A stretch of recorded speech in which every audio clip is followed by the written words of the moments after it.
background to me, and I don't share it often as I should, because I know my story is to encourage other folks. And when they hear it, they can know that, hey, she got through that. She made it through that. Yeah, I can do it too. But as a little child, I was molested all the way up to high school. I was abused as a child. And so I dealt with, and I struggled with knowing that I am loved. I didn't believe I was loved, even though I had family members who told me they loved me, they were there for me. But in my mind, I wasn't loved. In my mind, I was dirty.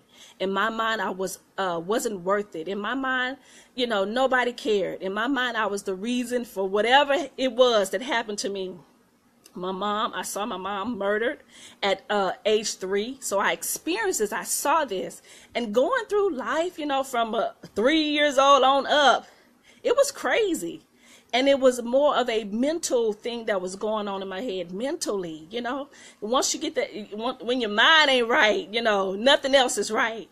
So just thinking that I'm unloved, I'm unworthy, I'm stupid, I'm not smart enough, I'm not good enough, nobody wants me. I'm just, I'm trash. I'm dirty.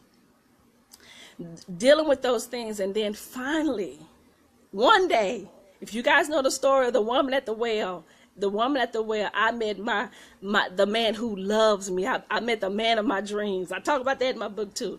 I met the man of my dreams who loved me. And I'm not talking about my husband, who loved me, who was so patient with me.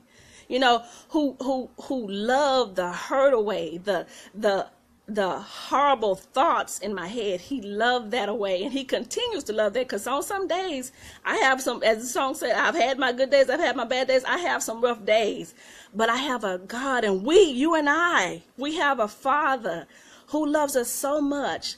He constantly tells us, you are beautiful. He constantly tells us that he loves us. He constantly tells us that we are so important to him. He's constantly, daily reminding us that, hey, I'm for you. I made you. You are beautiful. You are extraordinary. He's constantly telling us that. And of course, as he's constantly telling us that, Satan is constantly telling us the opposite. So there's a war going on back and forth, but we have to make the choice. We have to decide, I'm going to believe what the Lord told me to do. I'm going to believe what he says about me. I'm going to believe that he says I belong to him. I'm going to believe that I am fearfully and wonderfully made. I'm going to believe that I am so beautiful. I'm going to believe every word that he says about me. I'm going to believe that he has chosen me. He has selected me out of all people. He has chosen you out of all people. He has chosen each and every one of you to do extraordinary, wonderful, outstanding, amazing things, but we can't do it without him, okay? We cannot do it without him. So that's why love is so important to me. That's why I love. I was looking at